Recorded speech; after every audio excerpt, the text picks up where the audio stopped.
Am I muted? Let's check. Let's check. I fucking hate OBS. Okay, I am not. Okay, this is at least I made it to Sunday this time. Actually, I mean, last episode was such a fucking disaster. So I usually, believe it or not, I know this is hard to believe, but I usually think about what I'm gonna say before I hit record. It doesn't fucking matter because by the time I do, I just completely forget fucking everything.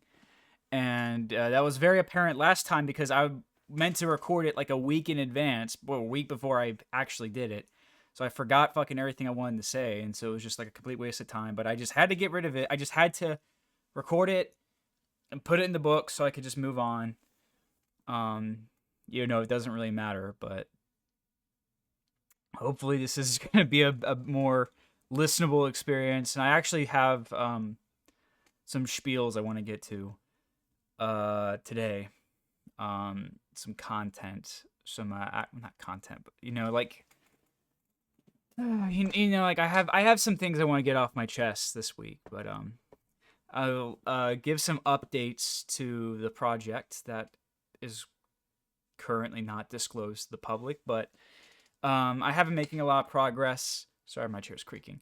I've been making a lot of progress to secure some locations. I actually finally have one that seems willing to cooperate. I got time taken off work. I got that successfully put down. I made sure my schedule aligns with someone else. Yesterday I was out of town to talk to someone about a church that's quite old. It's derelict, over 100 years old.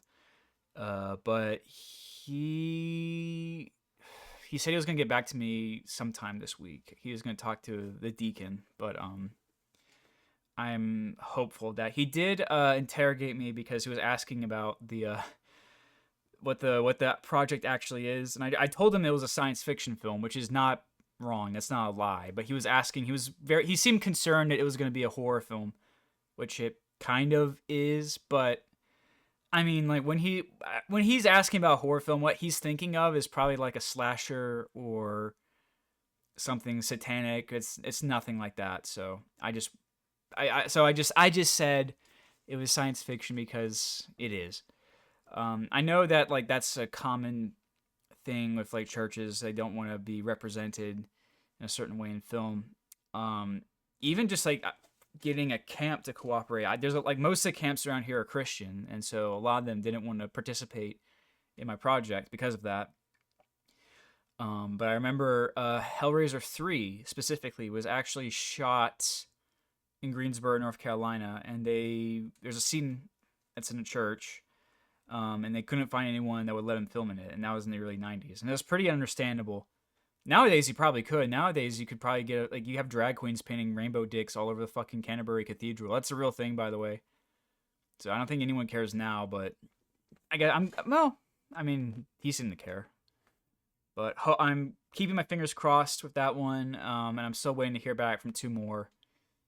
A lot of it is just like the liability because it's all not safe locations, but it's like I don't give a shit. I understand that they don't want they obviously want more than a pinky promise. I'm not going to sue them, but it's like I don't know. I don't really have a lot that I can offer you right now. You just gotta trust me. So, but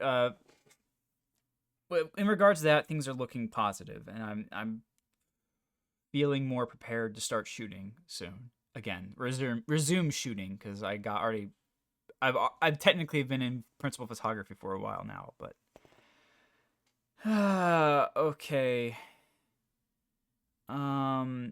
Should I get my like retarded political rant over with? I'll do that right now. Okay.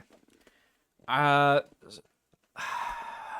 keep down. Okay, I'm like addicted to arguing with people because I'm a fucking idiot.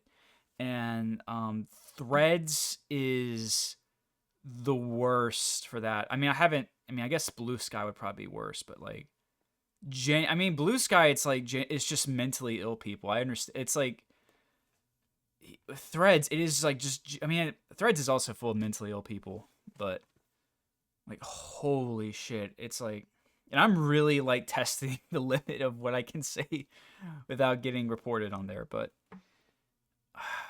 it's like they're all like, it's all these, it's not like, I guess it's like all of like the older people who migrated off of Twitter, who aren't like, they're more, I guess, center left. They're more like, I call them like Jon Stewart liberals. It's like Gen X, the Gen X men who have been like completely fucking permanently ruined by Jon Stewart. Like it's all that kind of person who are like arguably more insufferable than like Trentifa types. But like, Jesus Christ, they are like, it's so fucking frustrating because from like 2020 to 2024, every fucking time I said anything suggesting that there was, you know, trafficking, sex trafficking going on in politics among the elites, I was called mentally ill. I was called cube tard boomer. I was like it was a conspiracy. And now like I go on Threads and they're just like constantly like calling every single person that ever interacts with them a pedophile. And I'm like, you like, they're very cavalier with that. And like, even when I like, even like at my quote unquote worst, when I was like being accused of falling for a moral panic, I never did that. And it's like, you, with these guys, they're so comfortable, and like, you are going to call the wrong person that, and you're gonna get, and you do, I know you fucking assholes do not have the means of being sued. Like, it's like, I guess it's like it's like the same as the Charlie Kirk thing. It's like people were like, no one was getting fired for jokes at that. They were getting fired because they were just nakedly advocating for violence with their full name and face attached, and they were working at like elementary school. It's like, you're just like you're just a fucking dumbass. Like and the reason why they did that, because for like 10 years they were completely absolved the consequences. So I guess it's gonna be the same thing here. It's like, oh yeah, I could just like say anything I want about someone. And it's like, when it comes to that specifically, that is like, you should treat it like a loaded gun, and they're not. Even though they spent like God knows how many years fighting against that. It's just, they're just like, I keep deleting it, but it's like, I only got it because it was very convenient. If I was arguing with someone on Instagram, I can just go to their Threads profile and see what kind of retarded fucking takes they had. But I don't know. I think did I say earlier I was trying to swear off social media? I did take a break from Instagram for a week, because I got banned again. So I should probably start doing that more often, but okay. Let me get into the content. Okay, so this has been the big thing. I've already whined. Hold on. That is Google, not Brave. Hold on. Sorry. Okay, I've already whined enough about this. I actually haven't seen any of the trailers. This is the new one that just came out. I haven't seen it yet, so I'm going to give a live reaction, and let's see.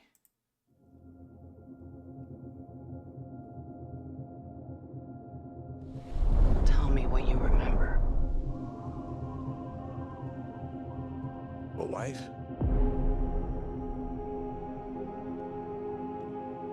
A son. And then what? We won the war. Okay, hold on. We won the war. Okay, that looks pretty Bible Man-esque right there.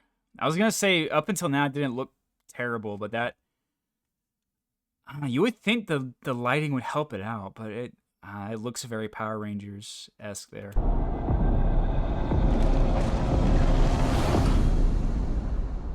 Help me go home. That has a weird... Help me go home. What the fuck was that? What the fuck? Can you get another take? This is a household waiting for master. I want you to choose me. Ithaca's king is coming back. No, he's not. Okay, people have been commenting on this design. I think it's fine. I mean, I don't know. I feel like it would have been more bold to just go. Honestly, because like it would have been a more bold, creative choice just to go with like a more classic looking Cyclops in this. But it's like in terms of like a visual design choice, it's not the worst. It kind of reminds me of, well, he's like very skinny, which I kind of like. I mean, he's obviously going for like a Goya kind of thing right here with the lighting, but it kind of reminds me a bit of it. It reminds me a little bit of the Grendel from the Robert Zemeckis Beowulf. What would he do if he came back here and find all these suitors in his house? Oh, forgot he was in this. What would he do if he came back here and find all these suitors in his house? For fuck's sake. Wow, who does he look like? What is like his like weird bleached What would he do eyebrows? if Who he does he came look back like? here and find all these suitors in? Oh God, who does he look like? He does look kind of like Mickey Rourke. Hold on. They should have casted him. I can't fucking spell. Hold on. Kinda. What the fuck is going on? What? I keep up with him on Instagram. I see his based posting on Instagram, but what the fuck is that? Who does he look like? Oh, sorry, spoiler. Who does he look like there? I don't know. I guess that's not the worst casting choice, but like In his house. to get to the funny You're bits. pining for a daddy you didn't even know, like some sniveling bastard. Okay, the line delivery is really Who's fucking looking off. after your wife and son? Wait, is that? Oh God, is that her? Bastard. Who's looking? Oh, that is. Oh man, I'm amazed they actually put her in a trailer. Holy shit. People are speculating that she's Achilles, which would be fucking hysterical. That is like a sick joke on this poor woman. After your wife and son. Do you see? My dad is coming home. Bringing vengeance. Bringing it all.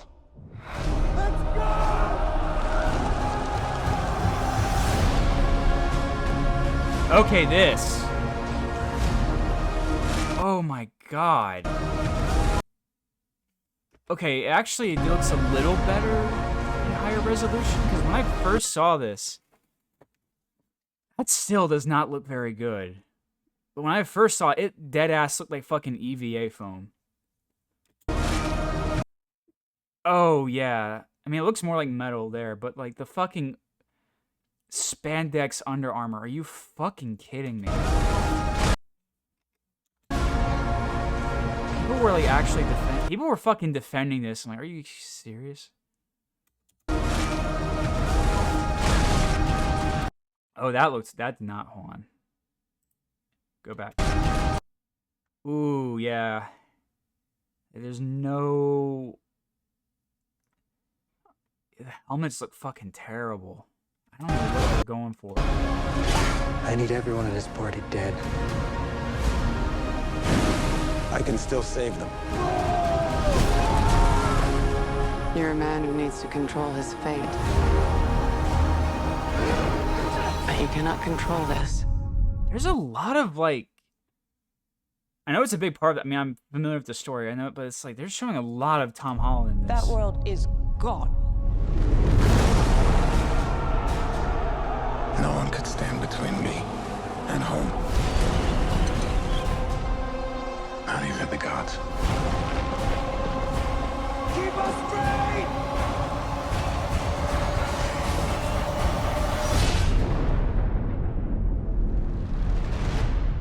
I think it's asleep.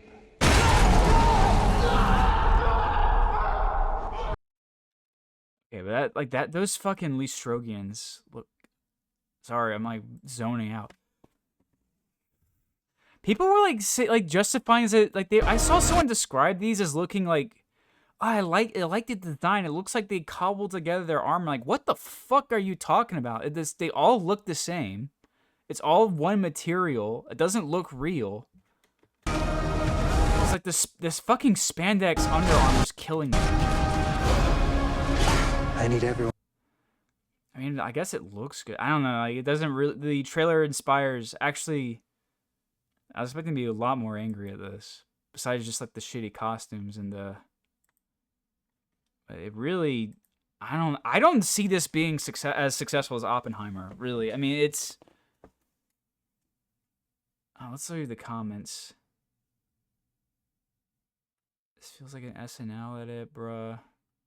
There's some people who are they're like complaining about it, but I don't think it's. Yeah, it's weird how you said my dad and not my father. Yeah, people are whining about it, but I mean, that doesn't matter if people whine about it. I'm trying to, but I really can't see this being as big a hit as Oppenheimer. I don't know how much was I mean, I don't think they've released the budget yet on this. I don't think they ever. On. Odyssey 2026 budget. 250 million. Good God. So what is that? Okay, so it has to probably. What the fuck is this poster? What? Oh, that's from like the 90s one. That's weird. Wait, so it's coming out in, what is that, August? So I don't, yeah, when's the release date? No, July. I'm an idiot. Okay. So what's coming out in July? What's it going up against? Hold on. Because I honestly don't fucking know off the top of my, I should. Oh, there's like a live action Moana. Ooh. Yeah, I don't. In terms of, I think Moana is like the one thing It's probably gonna fuck it over. There's like the new Spider-Man, which I didn't realize existed until now.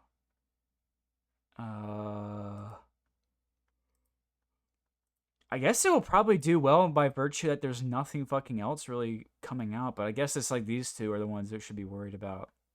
It's not really gonna compete with Evil Dead. Minions actually might also probably fuck it over, but I really don't see this. Most expensive of his career. They actually shot on location. Wait a minute, are you fucking kidding? Okay, he said that he chose to depict a realistic Greek mythology. Really? That fucking, this fucking translation? Are you serious? Bro.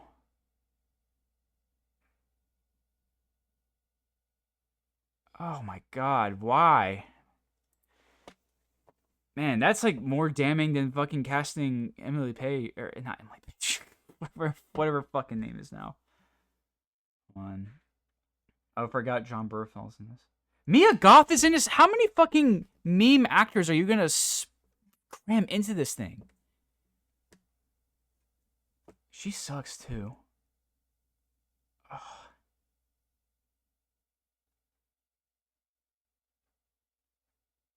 Straight dieting. I'm sorry. I'm like that. Like, I can't believe he like that. That's like. That's like, what's that, man? What would be a good comparison? That's like using the, I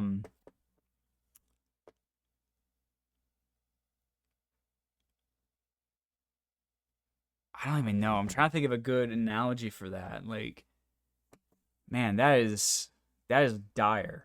That is dire that he's taking influence from that translation. Holy shit. Okay. Sorry, let me wake up. Okay.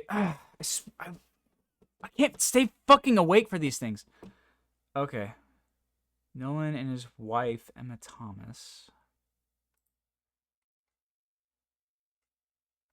Okay, I just didn't know anything about her. Okay. All right. Okay, here's the other. This is more. Here's another trailer. This is something I keep seeing on Instagram. So they're making a body horror, or one guy. I guess this was I thought this was like a student film, but I guess if this is, how many followers does this have?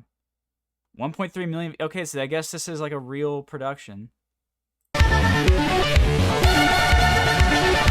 That's fucking loud. Sorry, hold on. He's using death grips.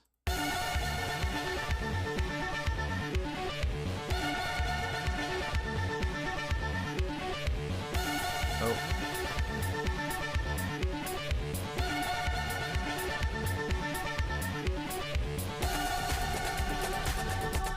Man, this looks like YouTube. Oh, is it gonna be on? Oh, yes, being applied to. You're a sin. Okay, so there's another fucking 𝐿𝐼𝐶𝐚𝐬𝐭 one that came out recently, but it's the same fucking gimmick. Hold on.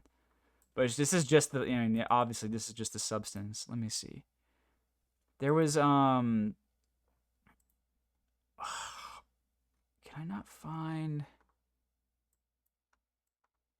Because I keep seeing the makeup. They did like a full body prosthetic. Hold on.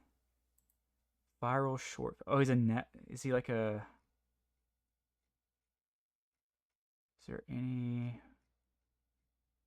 You can kind of see that here, where it's like an over-the-top fucking musculature. He looks like a Bogdanov twin. But he's 26. Narrative debut. At least I'm 3 years. Bullshit. I call fucking bullshit. There's no fucking way. No fucking way. There's no fucking, like, that is way too serendipitous. But anyway, my point is, I just think it's extremely telling that, well, I should probably wake up a little bit before I go off on a tangent about this. Like, I'm sorry, if you I don't see how people have an issue with 𝐿𝐼𝐶𝐚𝐬𝐭 if they are okay with the trans shit, because this is the same thing, right? Like, the thing is, though, it's like there wasn't an immediate cultural backlash to it. I mean, I know that 𝐿𝐼𝐶𝐚𝐬𝐭's been around forever. I mean, trust me, I've been aware for years, but like, why would you spend 3 years on this?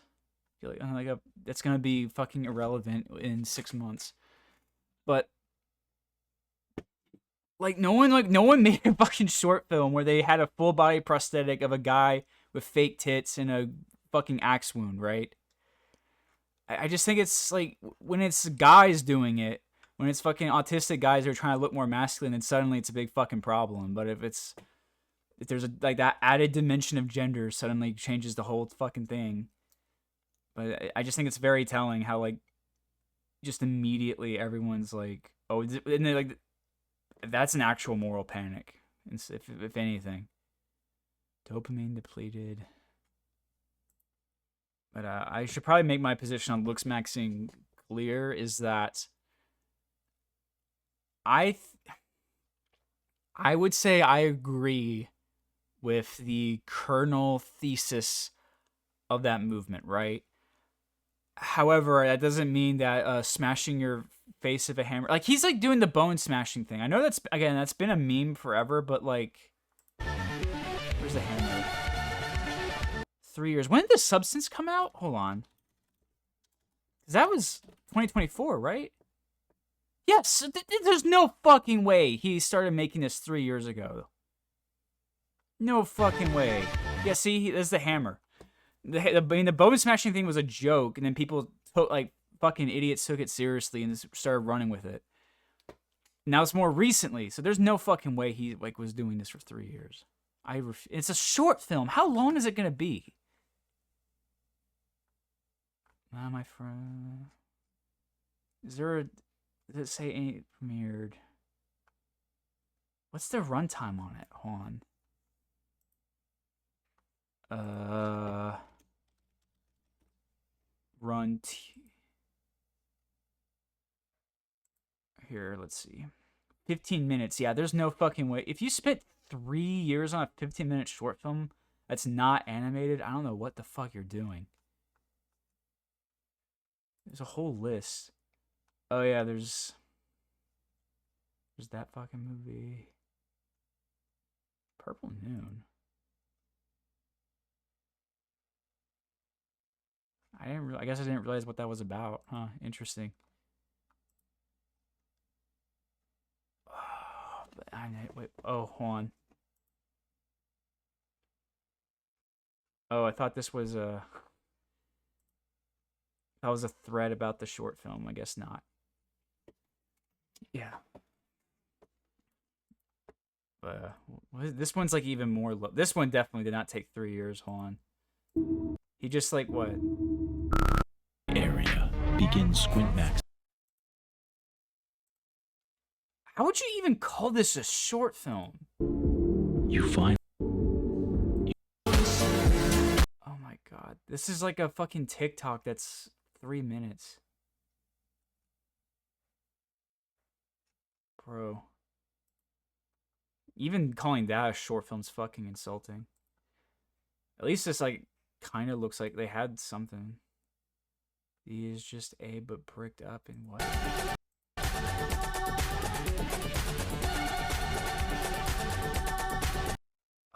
Yeah, there's no fucking way. Like, you solved the substance and you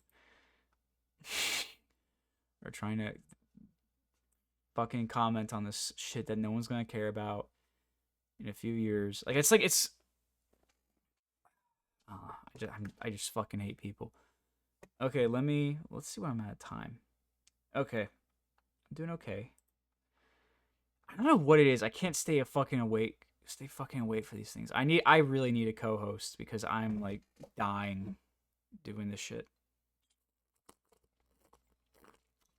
I don't understand. I could talk to myself for hours in the car when I have to do it. I'm trying to like make something entertaining out of it, and suddenly I'm like a fucking drooling retard. All right.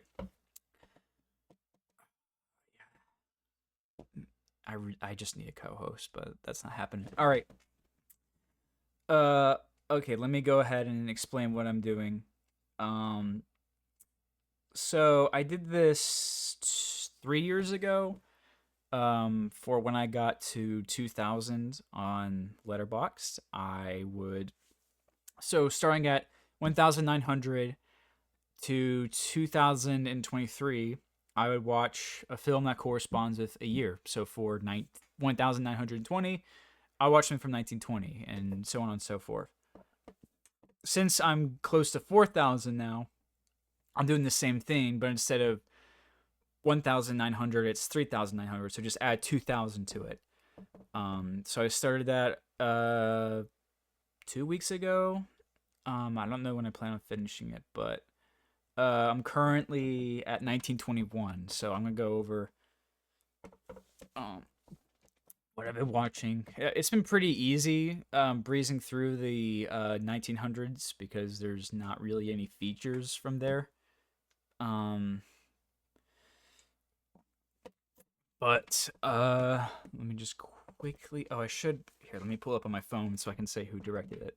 I need to be more conscious that people are gonna listen to this. I mean, no one's listening to this, but if someone were to listen to this, I keep not saying what's on screen, which is probably gonna be a pain in the ass for someone listening. So I need to get more into that habit.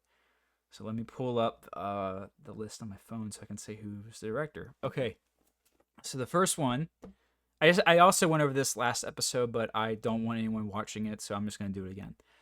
So last episode, I watched, for 1900, I watched Serpentine Dance, which is very brief, very early, hand-tinted, like performance capture, basically. From 1901, I watched James Williamson's The Big Swallow from 1901. I already said that. Fuck. Which was basically a proto shit post. It's more just like someone dicking around with a camera. That's what fucking YMS thinks every movie before 1945 was. I should also say for my marathon, a rule I have this time, I didn't do it last time, is I'm only going to do one film by one director, which I did make an exception for Georges Méliès because let's be real, a lot of the shit that's this early that's worth watching or is interesting to me is from him. So I've seen a few of his for this go around. I watched his 1902 adaptation of Gulliver's Travels. From 1903, I watched Life of American Fireman by Edwin S. Porter, I don't know anything about him. But this is like a very short, kind of, I guess, educational film about, a fireman's protocol. 1904, I watched The Wandering Jew by Georges Méliès. I thought I've already seen this one. I might have seen another adaptation of this story, which if you don't know, it's about there's a sort of what would you call it? Like an extra canonical myth of a Jew who insulted Jesus while he's being crucified, and he's cursed with immortality to wander the earth. And sort of, I kind of actually made me think of my own spin on that, but I probably shouldn't elaborate further. 1905. Oh, shoot! I didn't realize Okay, that's another film by Edwin S. Porter, Coney Island at Night. He must have been like one of Thomas Edison's guys. But this is more of a camera test too. It's more like a proof of concept for the technology. Okay, from 1906, I watched The Birth, the Life, and the Death of Christ by Alice Guy Blaché. God, I should not be allowed to speak out loud. This was probably, I guess for that time, it was a feature. It's 33 minutes, but I don't know. I've seen a lot of early silent adaptations of Jesus' life, and this one's not particularly very interesting in my opinion. 1907, I watched The Haunted Hotel by J. Stuart Blackton, and that one's really fun. It's a lot of interesting visual gags. So, I'm not really a fan of the early 1900s, but I quite like this. Quite like this one. From 1908, I watched The Puppet's Nightmare by Emile Cole, which was a very early animation. It's basically just like drawing on a chalkboard. From 1909, I watched The Jealous Doll by Percy Stow, which was an early stop-motion live-action hybrid. From 1910, I watched A Trip to Mars by Ashley Miller. I think a lot of this must have been lost. It's pretty short, but it kind of seems influenced by Méliès in a way. From 1911, I watched Romance of the Cliff Dwellers by J. Searle Dolly. I think that's how you say it. And I think this. Okay, no, it was people. I think I did. I think I did the same thing last time, where it's like I thought it was actual like natives in the roles, but it's people in brownface. I think I forgot that from last time. Okay.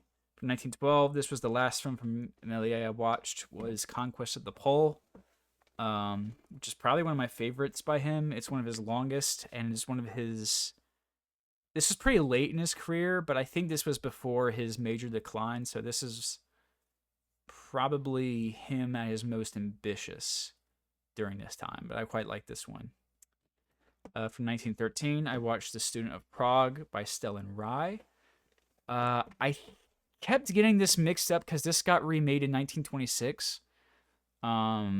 So I think I might have been confusing my preconception of that. I mean, I'm honestly a lot more interested in checking that one out because I was not very impressed by this one. I think it's fine. Oh no. Okay, I remember the promise I made last episode. From 1914, I watched The Avenging Conscience by D.W. Griffith. Okay, I have a funny story about D.W. Griffith. So several years ago, when I first started browsing the TV board on 4chan, I can't remember why. I was looking through not the archives of TV, and if you don't know, there's a film art house general thread on TV, and I can't remember when. Like these posts were old when I looked at them, like a few years old, but now it's I can't. They're probably from like 2017 at this point. But there was this recurring guy in the film threads, who was lovingly referred to by the community as Griffith Fag. Now, when I first read that, I thought about Griffith from Berserk, but actually, it is a reference to D.W. Griffith. This person,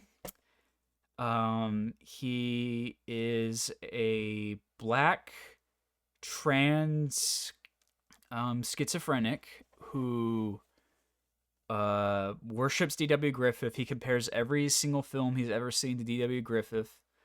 And he's also a big fan of Legos, of Teen Titans Go to the Movies. What was another meme? Like I think it was the Lego Ninjago movie too. I don't know. He had a So I did some research into him. He had at least 2 letterbox accounts. I think both have been taken down, and I'm pretty sure they got taken down because he was also very racist. Even though which I mean, I guess it makes sense. He's a D.W. Griffith fan, but he also is black. So I don't ask me how that works. But one was called Senorita Goldie Broops, but that was his second account that got taken down. Because I remember because I guess he just thinks that D.W. Griffith invented editing, and anything with editing is like D.W. Griffith. So he hated slow cinema, and he would leave constantly leave scathing reviews of anything by like Tarkovsky or Lav Diaz. I remember he did a review from something that Lav Diaz did, and he said something like, I think about Lav's like it takes no effort to film your third world brethren, or that's something he said. I'm assuming that's probably what got him banned or something. But then again, I said some pretty bad shit on Letterboxd. I'm still here. But here's the most noteworthy thing is that he had a YouTube channel called Tom Stone where he posted what he called experimental short films, which were fucking psychotic. There was one, the first one I saw that really scared me was it was like a bunch of it looked like a music video for SPK or something. It was like a bunch of old pictures of deformed babies, and there was screaming and crying. It was really fucking scary.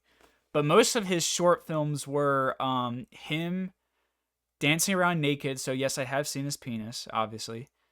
And this was on YouTube. Him dancing around naked in his apartment.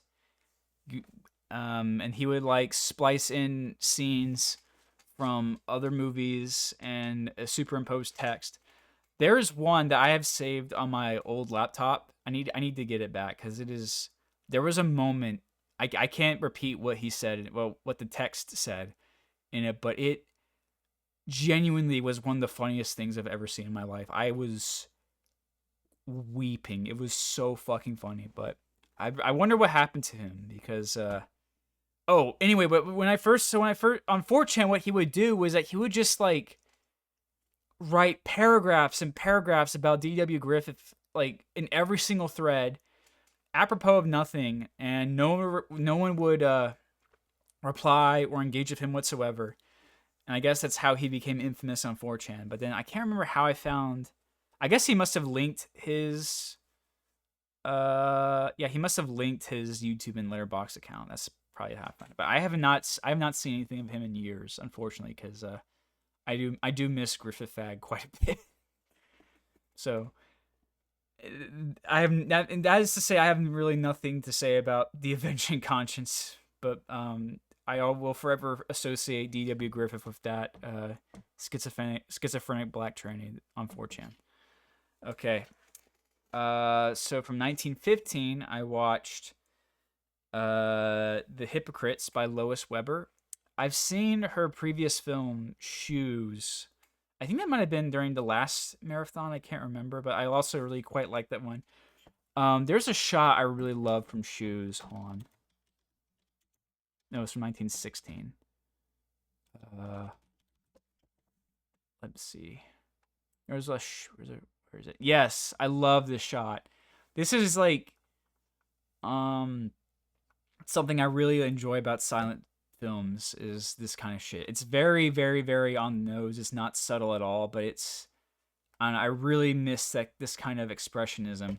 That's one of the things I really liked about I had very mixed feelings on Megalopolis when that came out. I saw that in the theater because that was right after a hurricane put 2 trees on my house, so I had nothing else to do, so I went to go see Megalopolis.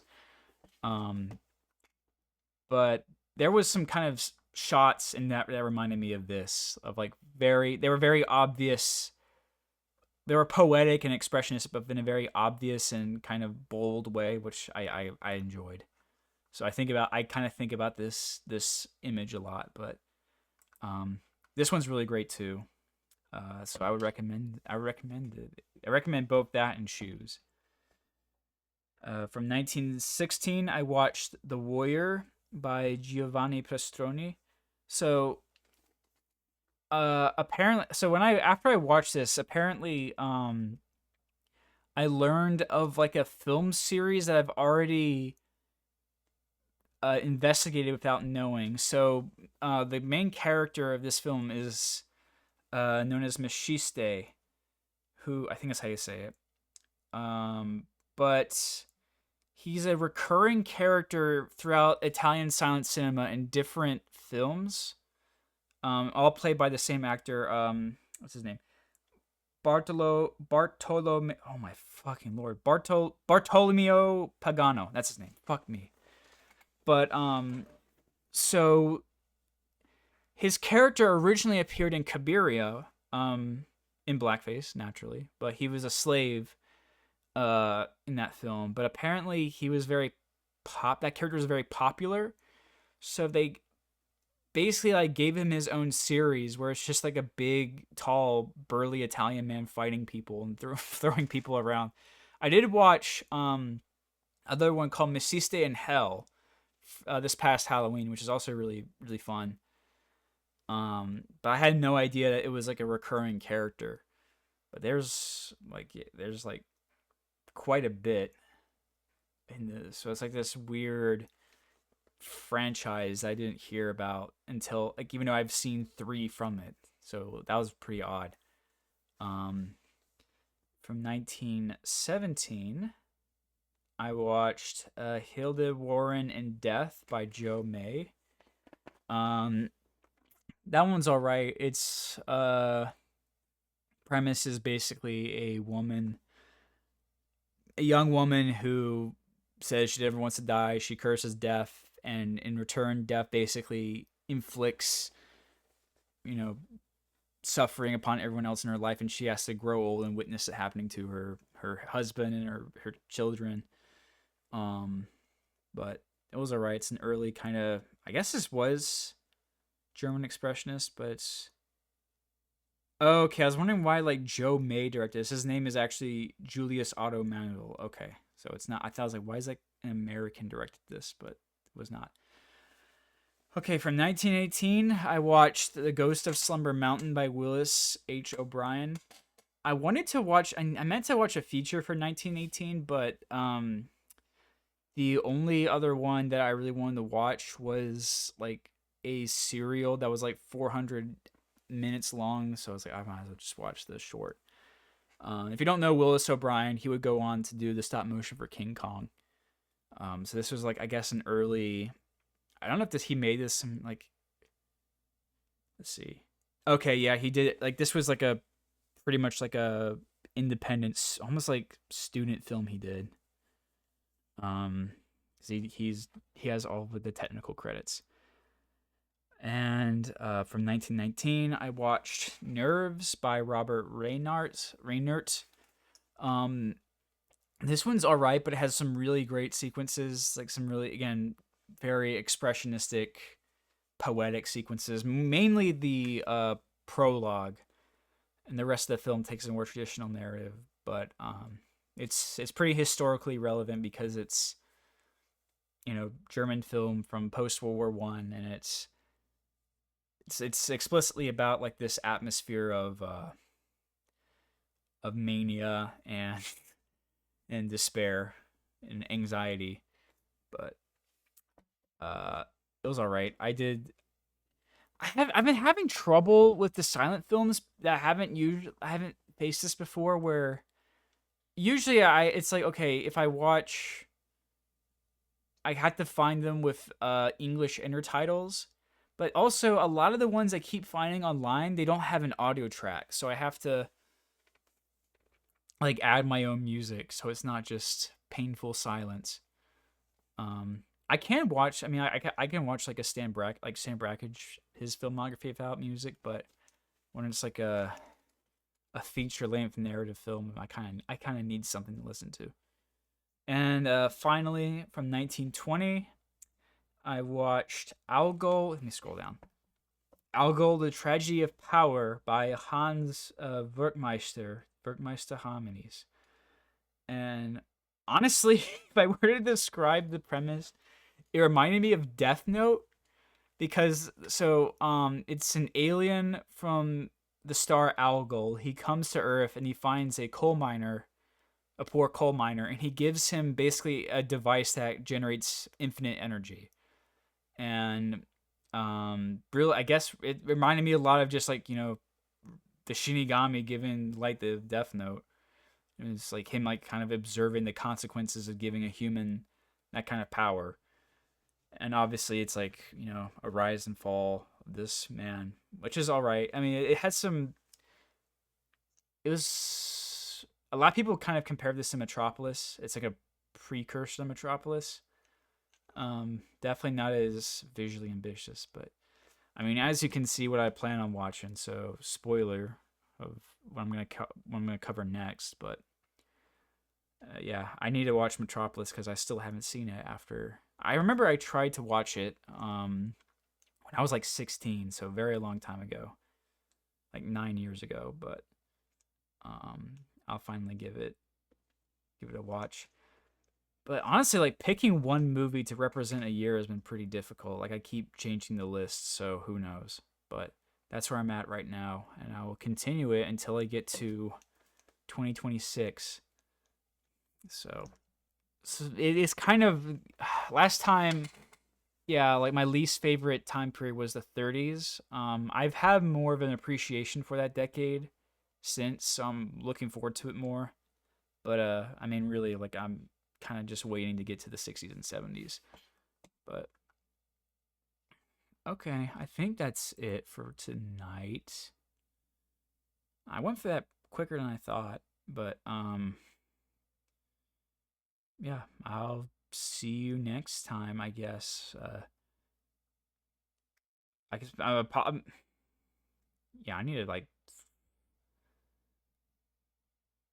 to think of what I need to do with the energy, because I think I really need someone to like bounce off of, because that would probably help a lot. But I don't know. I'll harass someone, so maybe someone will come on and make this listenable. But okay, all right. Good night.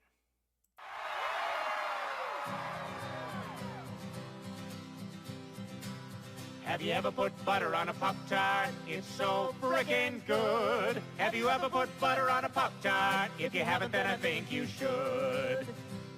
I was sitting in the kitchen one day and I was itching to fill up my belly with the piping hot jelly of the best damn treat in the world. He's talking Pop-Tarts. And I saw a stick of butter and it almost made me shudder and scream like a baby girl. I don't want a giant penis or a rocket trip to Venus. I don't want to win the lottery. I just want to squat and gobble till I'm dizzy and I wobble in a Butterfruit and Joe Tart dream. So I put butter on a Pop-Tart. It was so friggin' good. Have you ever put butter on a Pop-Tart? If you haven't, then I think you should. Everybody, come along with us. Have you ever put butter on a Pop-Tart? It's so frickin' good. Yeah. Have you ever put butter on a Pop-Tart? If you haven't, then I think you should. Pop-Tart. With butter.